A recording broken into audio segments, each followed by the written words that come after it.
This is Bloodborne, the best From Software game that's ever been made, and it's not even close. Sure, it's capped at 30 frames a second, and sure, you don't get unlimited healing potions on a checkpoint reset, but it has the tightest combat, the best bosses, and well, the vibes are just immaculate. So yeah, welcome to my next Platinum trophy. Let's go. The game opens up to an old man calling us a pale blood and then talking about the town of Yharnam. We have some spooky dream with a werewolf and some blood messengers, and then we finally wake up to the true Bloodborne experience. By the way, get used to this. With our first death out of the way, we wake up in the Hunter's Dream, which is essentially a hub area to level up, buy supplies, and then teleport through the tombstones to different areas. We select our weapon of choice, and off we go.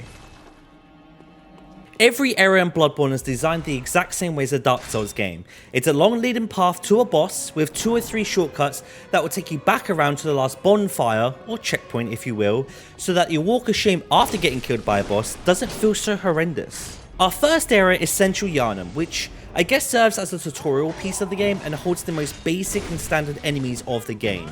We then get to our first boss of the game, Cleric Beast. Now, I'm a pretty good Souls player. I know how to parry, I know how to iframe dodge, but I get humbled. So back we go for round 2, and I believe this is the first Souls game that introduces a second phase, which typically is just when a boss gets access to new abilities and deals a lot more damage. Now, thankfully, there's nothing too bad here, and we get our first trophy at the Sword Hunter badge, which will unlock new weapons back at the base. Deeper into Central Yharnam, we're led into a sewer system and we're met by a big pig boy. We dodge a massive fireball of death, and then finally, we reach the cemetery. Welcome to Father Gascoigne. Now the Father starts off as a very simple fight. It's a hunter versus hunter, and we use our skill of parrying to nuke a majority of his health. Until this.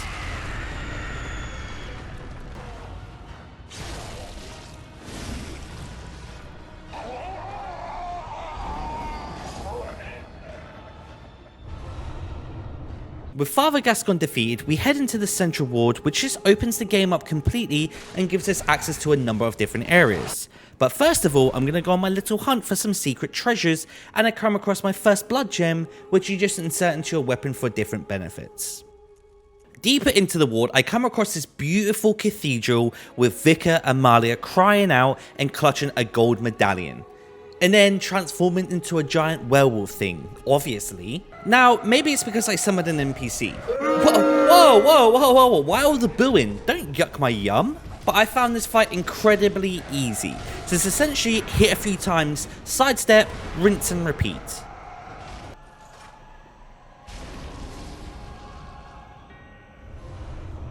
With Amelia dead, I track back to the lower Yharnam area and we come across an old abandoned cathedral which has a blood-starved beast just casually hanging around. Now, this guy, I believe, has one of the first difficulty spikes of the game. He's fast, he has a fair amount of HP, and he has a poison. Now, I know there are a few cheeses to make this guy easier, but I'm going to do him legit to make up for the NPC that I summoned in the last boss fight, okay? Anyway. This boss also drops a chalice for dungeons that we'll talk about later on, but I do get a trophy for it. Another mechanic of the game is finding runes that will give you eldritch strength. You need to find the tool to use the workshop and then finally input the rune. The runes drop from a lot of high-end mobs and then usually some treasure chests around the place as well. Getting my first rune got me a trophy. Yay! My next area to progress the story is the Forbidden Woods, which is one of the coolest locations in any of the Souls games. I love the witchy fall vibes. It does have one of the worst enemies in the entire game though, the Snake Men, which are just here for character development and a lot of death. At the end of the woods, we get to fight 3 Shadows of Yharnam, which, if you're subscribed to my channel, you've likely seen my short. If not, why haven't you subscribed? Anyway. My tactic here was to kill the caster, then go ahead and kill the more aggro katana wielder, and then leaving the more passive and the easiest shadow for last. Really? That's what you're gonna do? We're now in what I like to call the final chapter of the normalish vibes of Bloodborne. Welcome to Byrgenwerth. It's a very short section, essentially just with the house that you run through, just to get to a balcony, just to jump off to get to another section called the Moonside Lake. This is where I'll meet Rom, our friendly reminder that spiders are eerie and trypophobia is very, very real. The fight itself is a lesson of patience. If you don't take your time to kill the spiders, they will overpower you. If you don't back off from Rom, he will blow you up with blue magic. Overall, not a terrible fight, but it won't prepare me for what's to come. Rom the spider.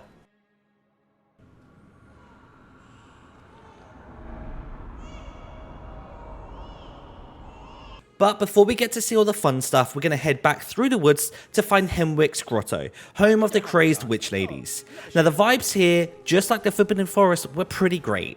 Even Max was a fan. He squeak a lot, but he doesn't really bark. Do you? Hi.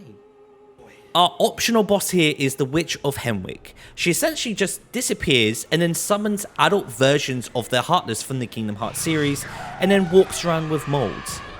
Did we do it? Let's go! I did it! To progress the story, I went back to the Unseen Village, which is your wake-up call to see what's really going on in the world.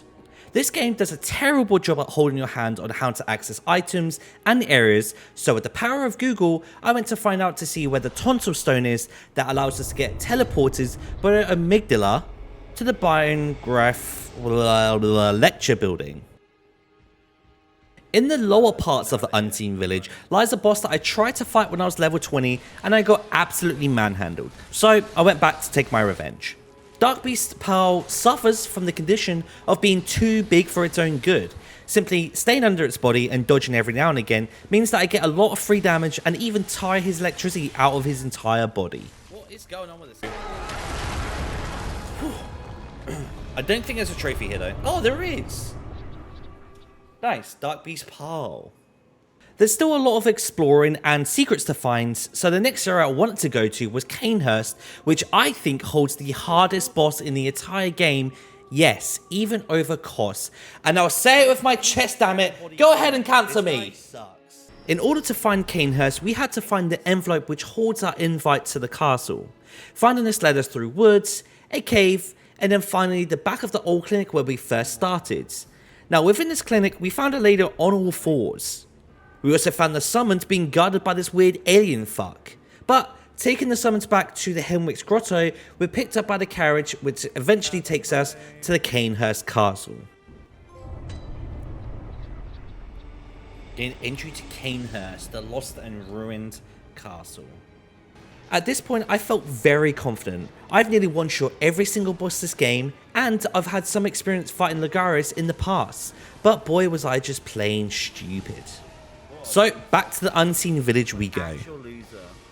Exploring the main area of the Unseen Village, I'm simply too scared to fight anything here, so I'm just going to beeline it right to the boss, the One Reborn.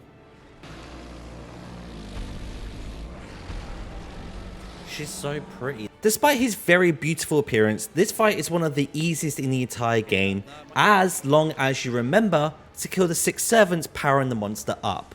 Then with the help of my NPC friend, okay, I get it, I'm sorry. We end the monster's suffering. I'm sending it. Let's go.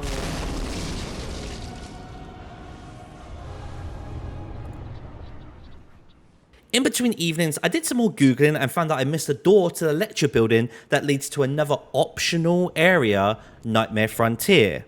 Now, there's not too much to say about this area other than it fucking sucks. It has the worst enemy in the entire game, which I think is called the Watcher or something. It basically just looks at you and blows your brain off, which is incredibly rude and, dare I say, cringe. Once I had suffered enough and got through this area, I got to fight an amygdala. Is that how you say it? And wait, are they all the same? Or is this a queen? What is this? This monstrosity also suffers from the same sickness as Dark Beast Pearl, and that is that it's too big for its own goods. The big difference here though is that only its hands and face are the weak points, so you just have to be a bit more bold with the fight. You have to dodge lasers, dodge the puke, and then 2 trophies were mine, which are for killing the boss and then getting another dungeon chalice. 2 trophies, please. Surely now I'm strong enough, right? What makes this fight so hard is that he just simply does a lot of damage and has a lot of abilities to keep track of. One of them is going to be a strong AoE magic attack that spams swords flying at you. His second phase is quicker than you can ever dream of with his little dagger. He can and will fly up in the air and then charge at you. But, unfortunately, this is very parryable. Sorry, bud. Let's go! Let's go!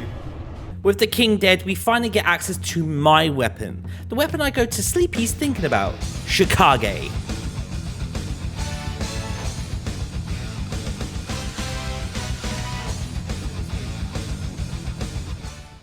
With Cainhurst done, we're in the final era of the game, sadly. Hunter, welcome to Mergo's Loft, where you have a giant brain in the castle blowing your brain up, you have an arachnophobia's worst nightmare, and then birds with dog heads for some reason. At the end of the midsection of the level, we're introduced to Mikolash, host of the nightmare, which is a pretty insane name.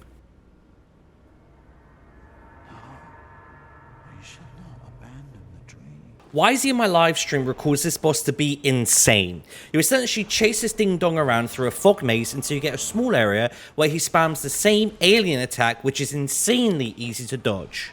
Anyway, at half health he runs off to the second section of the maze where he gets 2 new abilities, a punch attack and then a magic AoE attack, which again is easily dodgeable. No! No! Oh, I deserve that. He tried.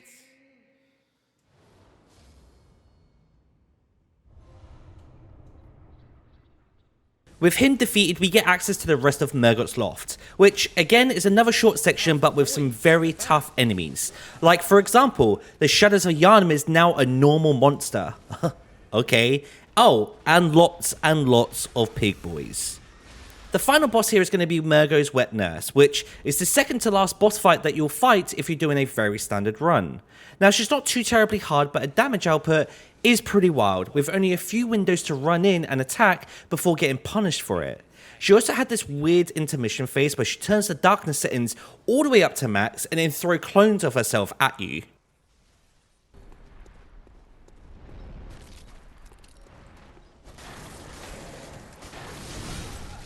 I'm greeting. Let's go! Hello? Nightmare Slain. Okay, we're at endgame for sure. With the Hunter stream now on fire, we're ready to fight and finish the game. But we're not. So I went to knock out the last optional area of the game, the Realm of the Choir, which is upstairs from the Cathedral Ward requiring a key. Now this cheeky little bugger was sitting in the unseen village on some corpse. Taking this back and opening the door gets us a trophy and getting us access to 2 optional bosses. The upper cathedral holds some weird slug boys, werewolves, and then more alien people we keep coming across for some reason. Maybe they're part of the story. Wait, there's a story in this game? Anyway, at the end of the upper cathedral we get to our first boss of the era, Celestial Emissary. Now this boss is a bit of a weird one. It continuously spawns out the weird little alien people, so I had to balance taking these little penis heads out whilst also killing the boss. Halfway through, he gains what I assume is celestial powers and becomes a giant and actually fights back. How's your ankles feeling, bruh? How's your ankles feeling, bruh? Ooh, another trophy. Killing him nukes his little minions and gets us 2 trophies, one for killing him and one for the extremely precious rune. Back downstairs in the Cathedral Ward is a hidden entrance to the old workshop and the source of the Hunter's Dream. Or whatever that means. I got trolled by my live stream on the jump I had to make, so we banned him for a week and then we made the correct jump. I also thought I explored everything. Little did I know, I'd be back. The dungeons were the hardest for me? Don't tell me that. I'm hoping for the plat tonight. Tonight. Another trophy I wanted to knock out really quick was basically just upgrading my weapon to the max it could be. So throughout the game I made sure to keep up with my weapon upgrades, knowing how valuable it is in these games. I randomly found a bloodstone chunk and then got my weapon to max.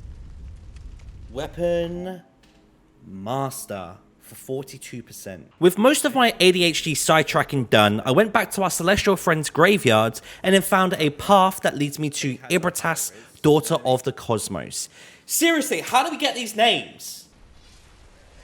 Ibratas is a fairly straightforward fight, you just don't get hit, duh. She spews blood at you, jumps in the air, crashes down, and then in her second phase, she creates a mist around her that ticks down your health. Oh yeah, I summoned a guy, but he died. So it's fine. No more potions. Let's go!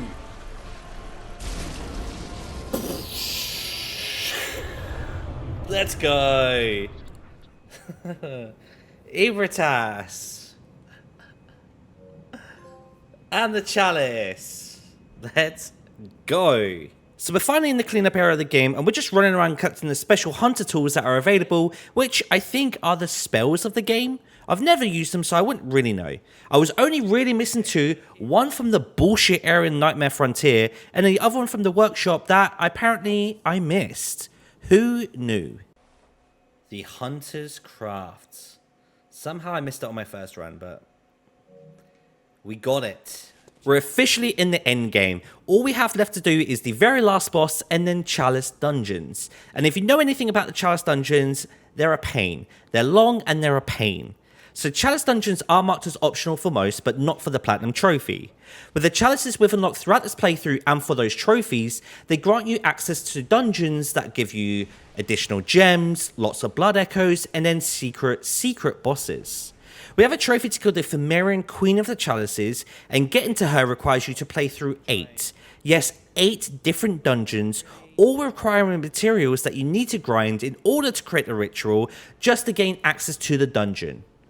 Or do you?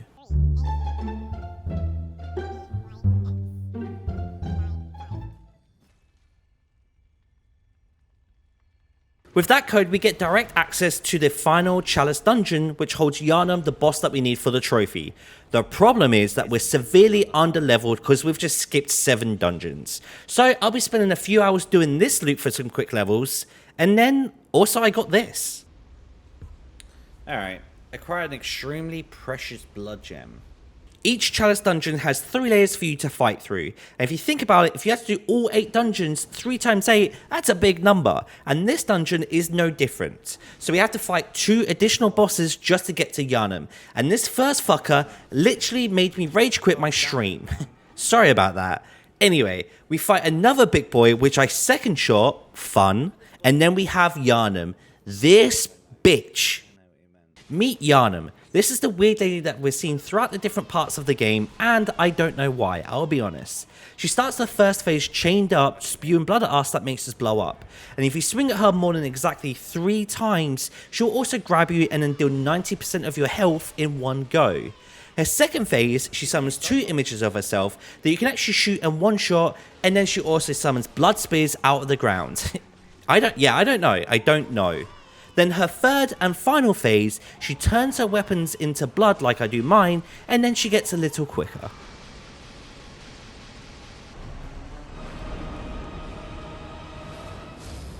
Let's go! Everybody clap.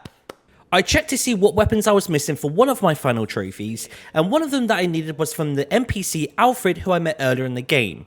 I had to give him the summons that I got from Cainhurst so he can go seek revenge and kill the queen there. He gave me a badge to go get the wheel weapon. I then had to find the crow lady, which was missing in my game. I literally checked all 5 locations that she can spawn in, and she was just missing or glitched out. So I just have to deal with this in New Game Plus. I'm now ready to face my final hunt. Meet Yharnam, the hunter before us. We get 2 options when confronting him, so this time I decided to submit my life.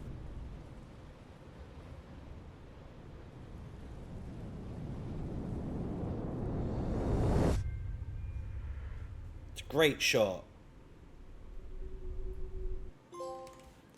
There it is. Yharnam sunrise. I scathe and reload back into my save before submitting my life to him, and then I refuse his little offer. He pops off his wheelchair and then we get to our showdown. As I mentioned before, he was the hunter before us, so he has the exact same mechanics as us. The only problem is his first phase, where he uses his scythe, does a good amount of damage, and that's considering we're over level 100. Now with his second phase, he gets a Dragon Ball Z aura and starts to teleport around. I just make quick work of him here, stay aggressive, and then we get the kill.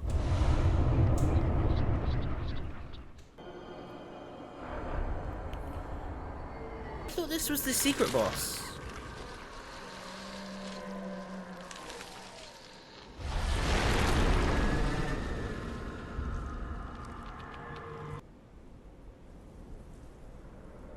And so, the hunt begins again. Let's go. Honor and wishes. Still not satisfied with that ending, we go for our third and final ending.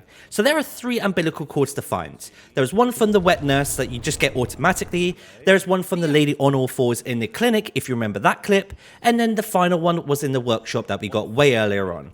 Consuming all 3 and then killing Yharnam will again make the moon presence appear, but our body rejects the embrace, and then we start the next fight.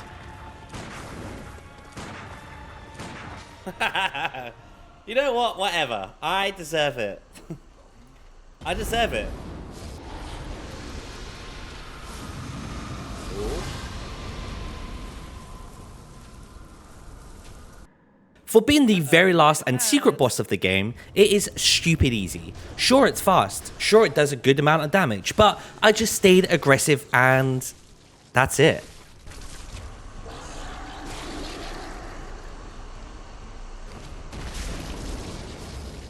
That's it?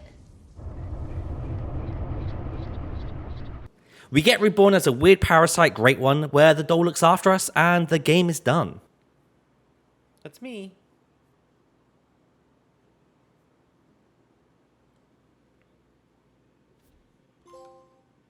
A childhood beginning. But the trophies are not, so we immediately load back into New Game Plus, where we get to keep all our blood echoes, our weapons, and our overlevel character. All that is left is to get 2 weapons. First of all, I've got to deal with the crow lady that is in her interest spot. I just quickly nuke her, get the last badge, and then I visit the vendor. Welcome to America of mercy, yes. And the burial blades. Hunter's Essence. Good job, chat. Good job. And then Bloodborne. Hats off, baby. Well, thanks for watching. Subscribe.